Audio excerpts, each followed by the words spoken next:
Could you talk about the tone that you go for and how you establish this kind of Well, reality that's also, I mean, there were definitely laughs throughout it, and there wasn't a sound being made at the end.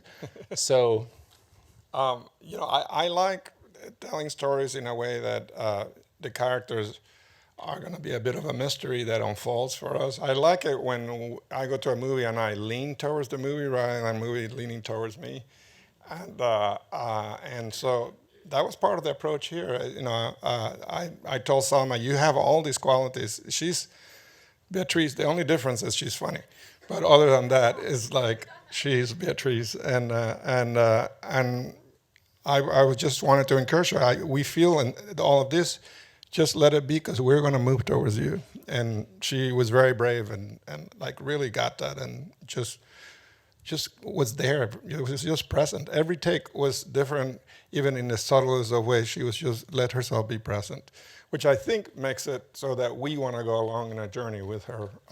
But that's the kind of movies I like. Can I sure, of course. just tell you a little example of uh, how when we were working together, how specific Miguel was, because this was so shocking for me. Um, he did not want to know what I was thinking, okay? I was not allowed to move my face or cry. Or my body. And so I remember there was one take one time when he said, no, cut. And I turned around and he goes, I knew exactly what you were thinking. Exactly. I could read the thought in your. I said, I didn't move my face. No, you didn't move your face, but your eyes were too specific exactly, and so I know. I said, okay. And I was tired. It was very late that night. And it was cold. And I said, oh, I know what I'm going to do. Okay, action. Cut! What? Now you're not thinking of anything. It's true. But it's true, but it's profound because if you predetermine what you're thinking, like if you get tired and you just know what you would think if somebody said or did something, um, even if you don't move the face, it doesn't have the same complexity or depth that if you're completely present and just hearing it for the first time. That night I got tired. It was like the third, fourth take. And then I just automatically was trying to think. I was thinking what I thought the time before. And this was not possible under his loop. He's that brilliant. I don't know anybody else. And this is in the little monitor. Huh?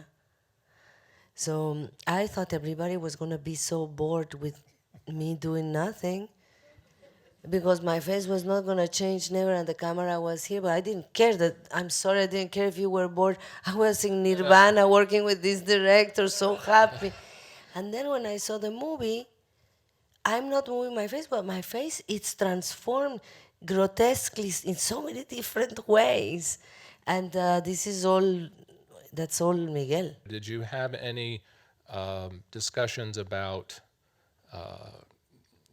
likability of the characters, or was there anybody who was nervous about what was being said in this piece as far as they were concerned? Or was everybody just kind of willing to let it be? Honestly, I've been waiting to work with Miguel for a long time. I can understand why.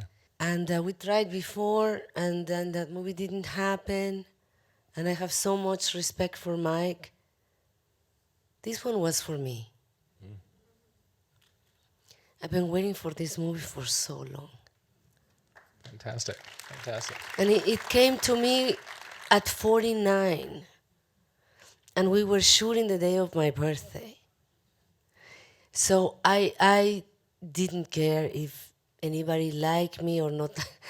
I mean, and I'll probably never get another part like this.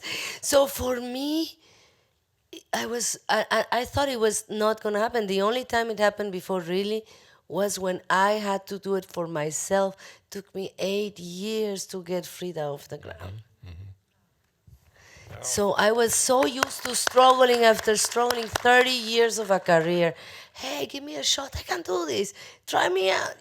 After begging for 30 years, two of my greatest heroes, because I think they are two of the most talented people in the United States as filmmakers. I really do.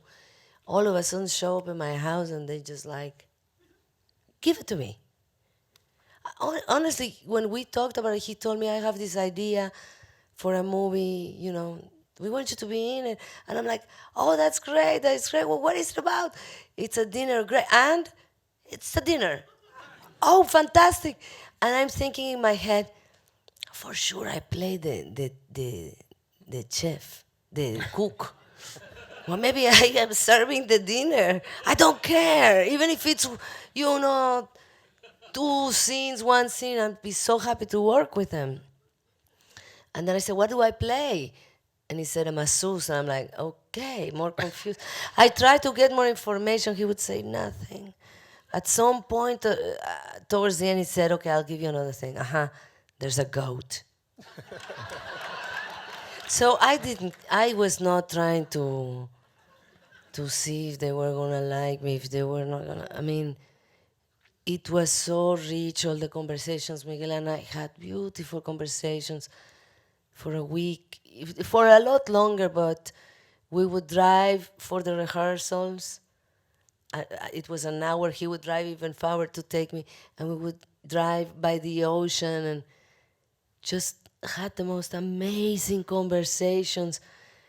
Maybe by then it was nothing to do with Beatriz, but it would get me, it would sensibilize me, it would get me in the mood.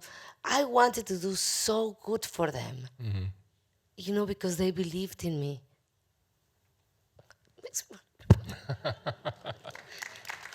I didn't want to disappoint. I wanted to just do my best, so I didn't care. I didn't even ask a lot of questions about this or that. Once we started shooting, I was just there. Well, it's a beautiful, beautiful film. I thank you for taking some time to talk with us.